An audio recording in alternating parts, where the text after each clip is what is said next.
एक समय की बात है, माता पार्वती भगवान शिव से कहती है, हे स्वामी, आखिर मनुष्य गरीब क्यों होता है? बहुत मेहनत करने के बाद भी या बहुत पैसे कमाने के बाद भी उनके घर में पैसे क्यों नहीं टिकते हैं? आखिर इसके पीछे क्या कारण है? तब भगवान शिव कहते हैं, हे देवी पार्वती, वास्तुशास्त्र के हिसाब से वास्तु के कुछ नियम होते हैं जिन्हें मनुष्य के ध्यान में रखने पड़ते हैं।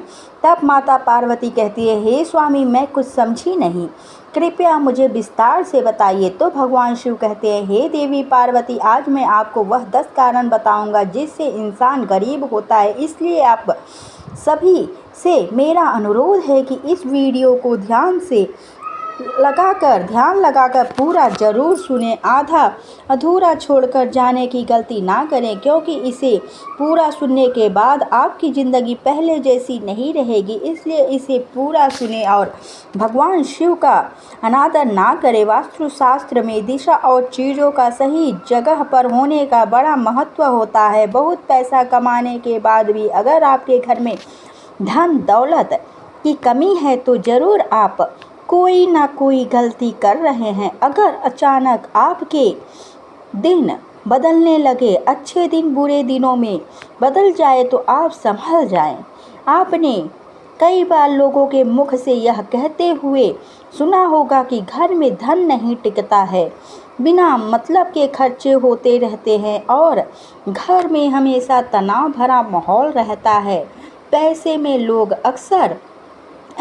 लोग अक्सर खुद की किस्मत को दोष देते हैं, मगर वास्तु के अनुसार घर पर मौजूद कुछ चीज़ें धन हानि व परेशानियों को न्योता देती हैं। अगर आपके साथ ऐसा होने लगे तो अपने ही घर में रखी चीज़ों पर ध्यान दें। घर में मौजूद हर चीज़ से सकारात्मक या नकारात्मक ऊर्जा निकलती है। ऐसे में इन घरों में रहने वाले लोग पर इन ऊर्जा चल से होता है। नकारात्मक ऊर्जा वाली कोई चीज़ घर में हो तो व्यक्ति को मानसिक, आर्थिक और शारीरिक तीनों तरह से परेशानियों का सामना करना पड़ेगा। ज्योतिष शास्त्र से लेकर वास्तुशास्त्र में सुख, समृद्धि और सकारात्मक के लिए कई तरह के नियमों के बारे में विस्तार से बताया गया है। कई लोग वास्तुशास्त्र में बहुत विश्वास रखते हैं और अपने घर का सारा सामान वास्तु के अनुसार रखते हैं, जिनका पालन करना बेहद जरूरी है। कई बार एक छोटी सी वास्तु से भी व्यक्ति का भाग्य रुका रह जाता है या उसको किसी प्रकार की विपत्ति का सामना करना पड़ता है। याद रखें, निर्जीव वस्तु में भी अपनी एक ऊर्जा होती है। वास्तुशास्त्र में घर से जुड़ी कई चीज़ों के बारे में विस्तार से बताया गया है, जिसे अपनाने से घर में सुख, शांति, खुशी और सकारात्मक आती है। घर में मौजूद हर चीज़ से सकारात्मक या नकारात्मक ऊर्जा निकलती है। ऐसे में इन घरों में रहने वाले लोगों पर इन ऊर्जा चल से होता है। वास्तुशास्त्र के अनुसार घर में क्या रखना चाहिए और क्या नहीं, यह जानना जरूरी है। तो वस्तुएं घर में नहीं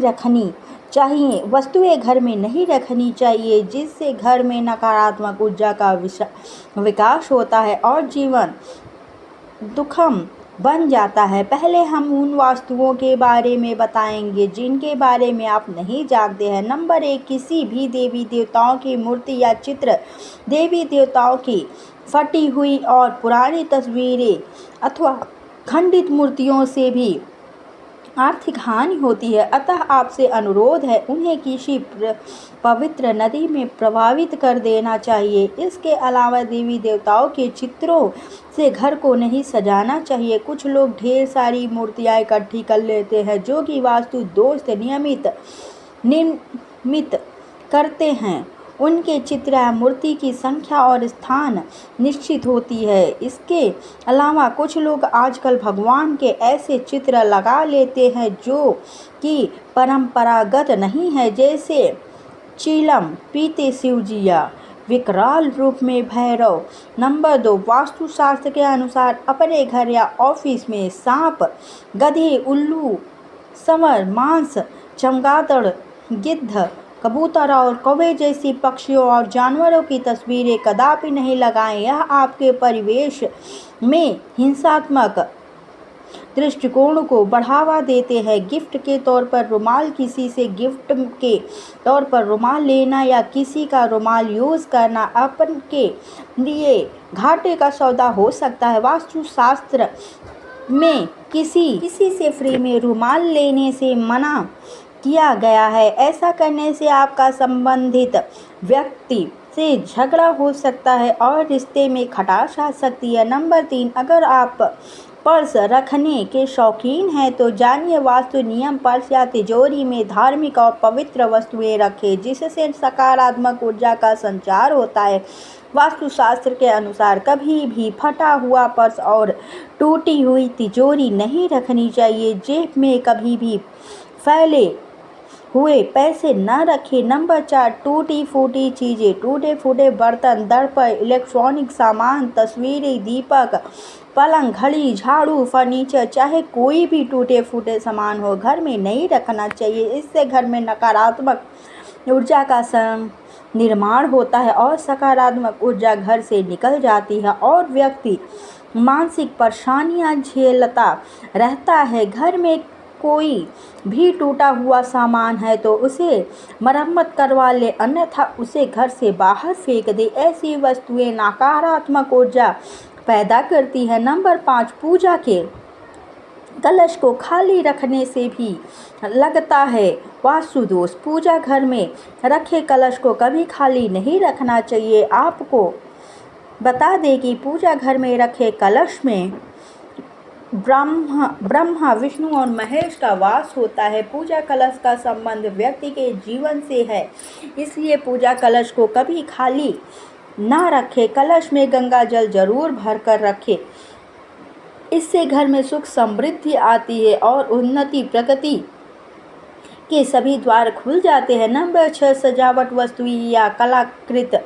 कुछ लोग घर को कलाकृत लुक देने के लिए नकली या कांटेदार पौधे लगा लेते हैं। वास्तुशास्त्र के अनुसार घर में कांटेदार पेड़ पौधे ना लगाएं, इससे पारिवारिक संबंधों में भी कांटों से चुभन पैदा होने लगती है जिससे घर के सभी सदस्यों की मति भ्रष्ट हो जाती है। कई लोग पुरानी या फालतू चीज़ों से भी अपना घर सजाते हैं जो कि ऐसा करना अच्छा नहीं माना जाता है। ऐसी वस्तुएं घर में नकारात्मक ऊर्जा को बढ़ावा देती है। वास्तु के अनुसार जब घर में नकारात्मक ऊर्जा में बढ़ोतरी होती है तो इसके साथ ही स्वास्थ्य संबंधी समस्याएं भी हो सकती है। यदि कलाकृतियों के नाम पर कुछ ऐसी वस्तुएं या पेंटिंग है जिसमें सूखे हुए पेड़ पौधे हो या मानव रहित उजड़ा शहर हो या बिखरा हुआ घर हो जो मानी को जाती है कलात्मक, लेकिन वास्तुशास्त्र के अनुसार यह सभी नकारात्मक ऊर्जा पैदा करती है। नंबर 7, हानिकारक वस्तुएं। घर में ऐसी कई हानिकारक वस्तुएं होती है जिसे घर में रखते हैं तो घर का वातावरण विषैला बन जाता है। यह स्थूल रूप से दिखाई नहीं देता है लेकिन हवा का गुणधर्म इससे बदल जाता है। ऐसी कई वस्तुएं हैं जो हमारे घर में आसपास रहती हैं, जैसे यहाँ वहाँ घर में बिखरी ढेर सारी दवाइयाँ, टॉयलेट क्लीनर, साबुन, फिनाइल, जहरीले रसायन, कीटनाशक और भी मच्छर मारने की दवा। सभी तरह की हानिकारक वस्तुओं के लिए एक स्थान नियुक्त होना चाहिए और वह भी ऐसा स्थान जहाँ पर वह सुरक्षित रखी जा सके। ऐसी वस्तुओं के लिए अलग से लकड़ी या लोहे का एक बॉक्स बनवाएं और उसमें रखें जो किचन और बच्चे और बेडरूम से दूर हो। वास्तु दोष मिटाने के लिए कपूर रखें। यदि घर में किसी स्थान पर वास्तु दोष निर्मित हो रहा हो तो वहां पर कपूर की 2 डिबिया रख दे। जब वह डिबिया गलक समाप्त हो जाए तब दूसरी 2 डिबिया और रख दे। इस तरह बदलते रहेंगे तो वास्तु दोष निर्मित नहीं होगा। नंबर 8, मकड़ी का जाला। घर में बनने वाले मकड़ी के जाले को तुरंत हटा दे, इससे आपके अच्छे दिन बुरे दिनों में बदल सकते हैं। ध्यान से देखने पर मकड़ी का जाला घर के कोने कोने में रहता है और इसे हटाना जरूरी है। कुछ लोग जाले को हटाने से डरते हैं क्योंकि इससे किसी के घर को तोड़ने का आभास होता है, लेकिन इसे तोड़ना जरूरी है क्योंकि मकड़ी का जाला रहने के लिए नहीं बल्कि शिकार को फंसाने के लिए बनाती हैं। अतः माना जाता है कि घर में मकड़ी का जाला होना अनुचित है। माचिस अग्नि का प्रतीक है, ऐसे में किसी से माचिस लेना मतलब घर में अशांति फैलाना है। फ्री में माचिस लेने से घर के सदस्यों के मन में क्रोध पैदा होता है और अशांति का माहौल बना रहता है। नंबर 9, पत्थर नग।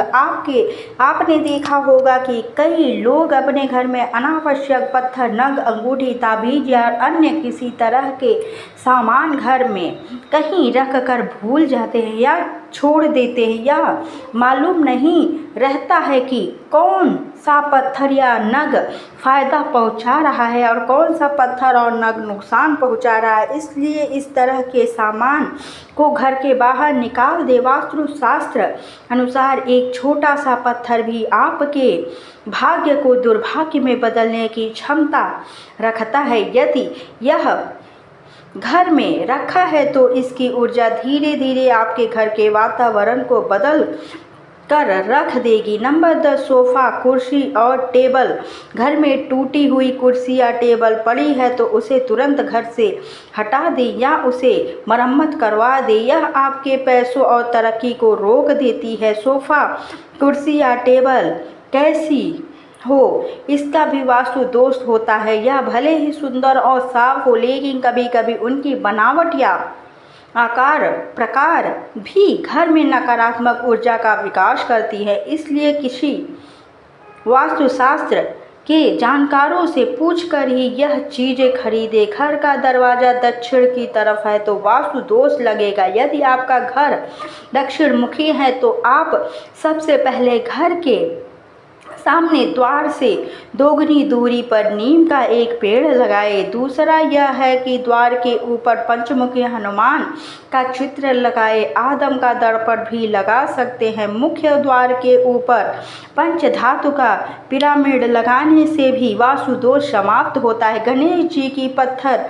की 2 मूर्ति बनवाएं जिसकी पीठ आपस में जुड़ी हो। इस जुड़ी गणेश प्रतिमा को मुख्य द्वार के बीचों बीच चौखट पर फिक्स कर दे ताकि एक गणेश जी अंदर को देखें और एक बाहर को। वास्तु दोष को जड़ से खत्म करने के लिए सुंदरकांड या रामचरितमानस का पाठ करवाएं। घर के वास्तु दोष को दूर करने के लिए समय समय पर रामचरितमानस का पाठ या सुंदरकांड का पाठ करवाते रहे। इससे घर की नकारात्मक ऊर्जा बाहर निकल जाएगी। नंबर 11, तेल। यूँ तो शनि देव को के प्रकोप से बचने व उनकी कृपा पाने के लिए उन्हें तेल चढ़ाया जाता है, लेकिन किसी से मुफ्त में तेल लेना आपको बहुत भारी पड़ सकता है। ऐसा करने से आपको आर्थिक तंगी का सामना करना पड़ सकता है। नंबर 12, काला तिल। भूल कर भी किसी से मुफ्त या दान में किसी के काले तिल नहीं लेना चाहिए। काले तिल का सीधा संबंध राहु, केतु और शनि से माना जाता है। ऐसे में काला तिल मुफ्त में लेने से आपको बड़ी मुसीबतों का सामना करना पड़ सकता है। नंबर 13, सुई भूलकर भी फ्री में किसी से सुई ना ले। ऐसा करना आपके वैवाहिक जीवन में क्लेश पैदा कर सकता है, रिश्तों में खटास पैदा करता है, प्रेम संबंधों में बुरा असर पड़ता है। नंबर 14, लोहा। किसी से फ्री में लोहा लेना मतलब खुद मुसीबत को आमंत्रित देने के बराबर है। लोहे का भी संबंध शनि देव से है। ऐसे में किसी से फ्री में लोहा लेने से घर में गरीबी व दरिद्रता आती है। नंबर 15, किसी के घर में नमक लाने से क्या होता है। घर में जब अचानक से नमक खत्म होने पर हम पड़ोसी से फ्री में थोड़ा सा नमक मांग लेते हैं, लेकिन यह गलती कभी मत करना। नमक का सीधा संबंध शनि से होता है। ऐसे में अगर आप किसी से मुफ्त में नमक लेते हैं तो आर्थिक तंगी आपको लेनी और स्वास्थ्य पर बुरा असर पड़ेगा और आप पर कर्ज भी बढ़ता जाएगा। वीडियो अगर पसंद आया हो तो वीडियो को लाइक करें और हमारे चैनल को सब्सक्राइब करें और अपने दोस्तों के साथ शेयर करें और कमेंट बॉक्स में हर हर महादेव अवश्य लिखें। धन्यवाद। और कमेंट करके बताइए कि वीडियो कैसा लगा। धन्यवाद। जय भोलेनाथ। हर हर महादेव।